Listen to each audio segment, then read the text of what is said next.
C'est l'heure d'accueillir notre dernier invité. Il y a 4 ans, il s'était attaqué au Quai d'Orsay et à sa face cachée. Il y a 2 ans, il s'intéressait aux intouchables d'État où il révélait que 600 hauts fonctionnaires gagnaient plus que le président, c'est-à-dire plus de 13 000 € net. Aujourd'hui, il enquête sur ceux qu'il appelle les voraces, ces politiques qui font des allers-retours entre public et privé ou qui cumulent les deux sans que ce soit illégal.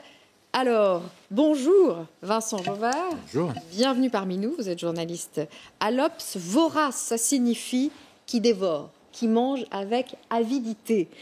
En quoi est-ce immoral de vouloir avoir une vie professionnelle, de vouloir gagner de l'argent ? En soi, ce n'est pas immoral du tout d'être insatiable. La traduction, enfin, le synonyme, c'est insatiable plutôt. J'ai regardé le dictionnaire, qui dévore, qui mange avec avidité. D'accord. Bon. Moi, je l'ai pris sous l'angle insatiable, qui en veut toujours plus. C'est pas très différent. C'est pas du tout immoral. Tout dépend de où on va. Pourquoi les entreprises embauchent un homme politique ou un haut fonctionnaire ? Pas pour ses talents d'entrepreneur. Parce que si c'est le cas... Pour ses compétences, ça peut être. Ça peut être le cas, mais j'en connais pas pour lesquels ça a été le cas. C'est toujours pour son réseau et son carnet d'adresses dans l'État et sa connaissance des faiblesses de l'État. C'est pour ça que ces hauts fonctionnaires et ces politiques deviennent lobbyistes, avocats d'affaires ou banquiers d'affaires, là où on a besoin, où on vit de son carnet d'adresses. Et c'est ça qui pose problème parce que on est souvent à la limite du conflit d'intérêts, on est dans le conflit d'intérêts, voire le trafic d'influence. Alors, qui sont ces voraces selon vous ? Votre livre fourmille d'exemples. Prenons-en quelques-uns. Hubert Védrine, ancien ministre des Affaires étrangères, 2 ans après avoir quitté le Quai d'Orsay, il va travailler chez LVMH. Quand on n'est plus en responsabilité, on peut aller retourner dans le privé sans que ce soit attaquable, non ? Eh bien si. Je ne dis pas que c'est attaquable dans le cas d'Hubert Védrine, mais bien sûr que si, c'est attaquable. Je prends cet exemple-là, par exemple. Hubert Védrine, c'est sans doute pour ses compétences que LVMH a recours à lui. Et peut-être aussi sa connaissance des chefs d'État étrangers, des réseaux étrangers. Mais comment a-t-il obtenu ces connaissances-là ? Grâce à sa carrière, sa très longue carrière au service de François Mitterrand. Puis en quoi est-ce grave ? Parce qu'effectivement, au fil de notre vie professionnelle, il y a des petits voraces, des moyens voraces et des gros voraces. Non, mais c'est humain à la limite. C'est quelque chose. Et vous avez une carrière professionnelle, et puis après, vous voulez faire une deuxième carrière professionnelle. Vous n'allez pas détruire votre carnet d'adresses, les amitiés que vous avez nouées, le réseau, vous l'avez. Oui, mais c'est bien la raison pour laquelle on demande. Il y a maintenant des commissions de déontologie qui demandent à ce que on désactive, c'est comme ça qu'ils le disent, le carnet d'adresse pendant 3 ou 5 ans. C'est-à-dire qu'on ne revienne pas dans le domaine dans lequel on a exercé dans le public. Évidemment, c'est plus pratique. C'est pour ça que les entreprises les embauchent, essaient de les embaucher tout de suite. Parce qu'ensuite, le carnet d'adresse est désactivé. Mais carnet d'adresse où ? Dans l'État. Donc on modèle, encore une fois, son réseau et ses connaissances des faiblesses de l'État. Prenez... Non, un autre exemple, si vous voulez bien. Dans votre livre, on apprend que Jean-Luc Moudenc, maire de Toulouse, donc la 4e ville de France, est aussi haut fonctionnaire à Bercy. Alors ça, c'est autre chose, oui. Ça fait partie de ces hommes politiques qui ont cherché, qui ont fait que de la politique et qui, lorsqu'ils ont perdu un mandat, c'était le cas de Jean-Luc Moudenc en 2008, se sont retrouvés gros gens.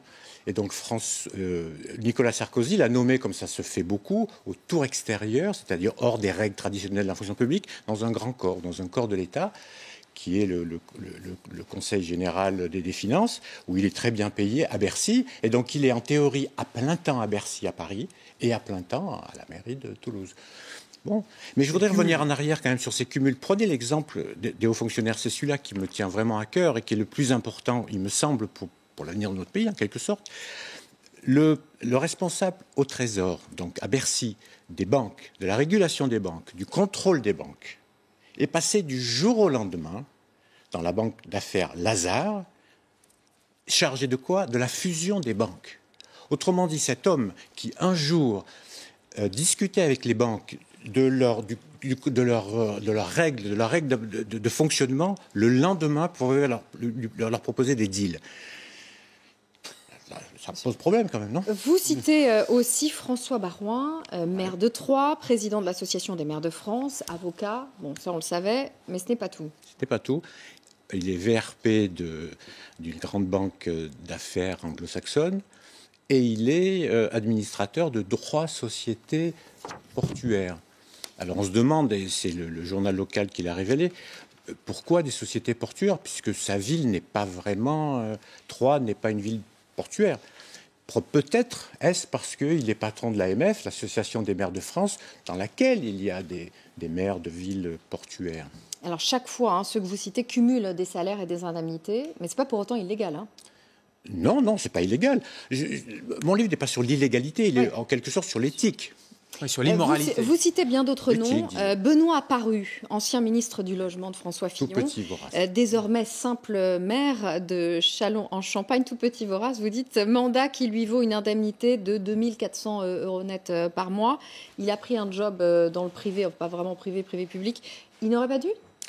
Non, mon point avec lui, ce n'était pas celui-là. C'est que M. Apparu, qui parle de manière tout à fait transparente, me disait que ce qu'il aimait notamment, c'était de comparer les revenus, le pouvoir d'achat selon les régions. Et il disait, dans ma région, avoir 2000 € par mois, c'est formidable. On peut vivre à Paris, on peut pas. À Châlons, on peut même acheter un appartement, on peut partir en voyage. Et il me dit, moi, je gagne 2400 €, mais pour moi, ça, c'est vraiment pas suffisant. J'ai été habitué à un train de vie à 10 000 € par mois. Et donc là, on voit qu'il y a un décalage. C'est simplement ce que je montre là, en l'espèce avec M. Apparu, c'est un décalage entre c'est les gens qui ont eu des fonctions importantes et les gens normaux, en quelque sorte. Autre exemple, Jean-Paul Delevoye, par exemple, pour vous, c'est un vorace ? Là, il me semble que la France entière pense que c'est un vorace, M. Delevoye, quand même. Là, il n'y a pas photo avec M. Delevoye. Mais c'était quand même un cas exceptionnel.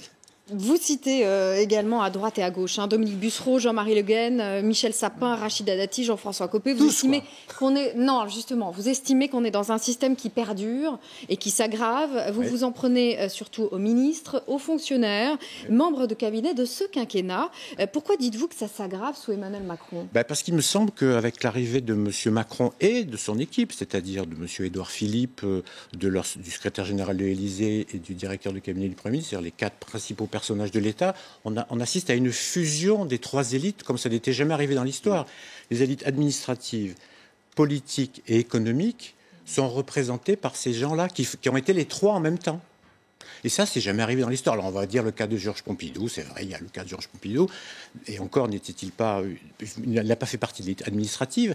Et donc, il faut des barrages entre il faut des cloisons étanches. Et elles ne sont pas encore étanches. Il y a eu pas mal de lois, pourtant. Il y a eu la création de cette haute autorité sur la transparence de la vie publique. Les nouveaux dispositifs fonctionnent d'ailleurs plutôt assez bien, ont d'ailleurs alerté. L'ancien président du Conseil d'État, Jean-Marc Sauvé, dans les colonnes de votre journal, l'Obs, parle d'un dispositif sans équivalent dans le monde. Le dispositif, oui, peut-être. L'application, non. La preuve, c'est qu'on a encore rechangé. Et on va encore rechanger.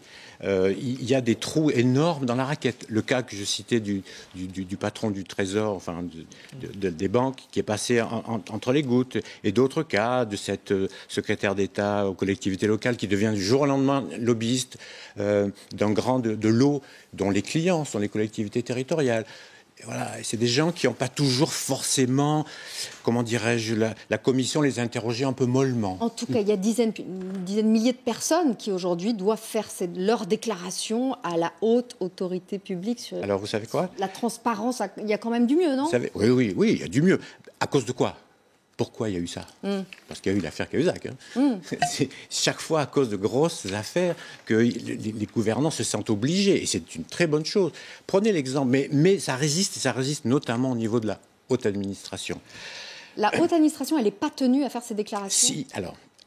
La loi sur la transparence prévoyait que l'ensemble des élites, en quelque sorte, politico-administratives, devaient déclarer leurs revenus et leurs conflits d'intérêts et les rendre publics. Il y a eu un recours au Conseil constitutionnel. Le Conseil constitutionnel, qui est quand même l'émanation du Conseil d'État, donc de la haute administration, pour aller vite, a retoqué l'obligation des hauts fonctionnaires à rendre publics leurs revenus et leurs conflits d'intérêts au motif que c'était une atteinte disproportionnée à leur vie privée. Autrement dit, un modeste conseiller régional doit le faire, mais pas le secrétaire général de l'Élysée. Ce que vous dites, c'est qu'ils sont jugés partis. Vous dites il faut que ça cesse. Partis, bien sûr. Pardon, il nous reste une minute. Vous dites il faut que ça cesse si on ne veut pas que les Français sombrent dans le populisme. Est-ce que vous n'avez pas peur d'alimenter ce populisme ? Non, pas du tout. Je raisonne un peu comme mon maître qui est Rosan Vallon, qui est de dire si On sait que les hommes politiques et la haute administration sont peu efficaces. On ne peut pas vraiment leur reprocher, c'est difficile l'action politique et de plus en plus. Si en plus, on n'a pas confiance en eux, l'ensemble de l'équilibre fout le camp. Et donc, il faut être plus transparent aujourd'hui que jamais de façon à maintenir ce qu'il appelle les institutions invisibles. Un mot, Nicolas, sur ce Un mot peut-être. Alors, juste permettez aux Lyonnais de faire ce rappel historique. Les Voraces, ça désignait une société ouvrière lyonnaise, les canuts, les soyeux, qui protestaient dans les cabarets contre la diminution des pots de vin.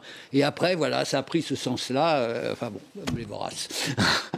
Merci beaucoup, merci d'être venu nous voir. Les Voraces, c'est donc en librairie, vous pouvez l'acheter, on vous le recommande.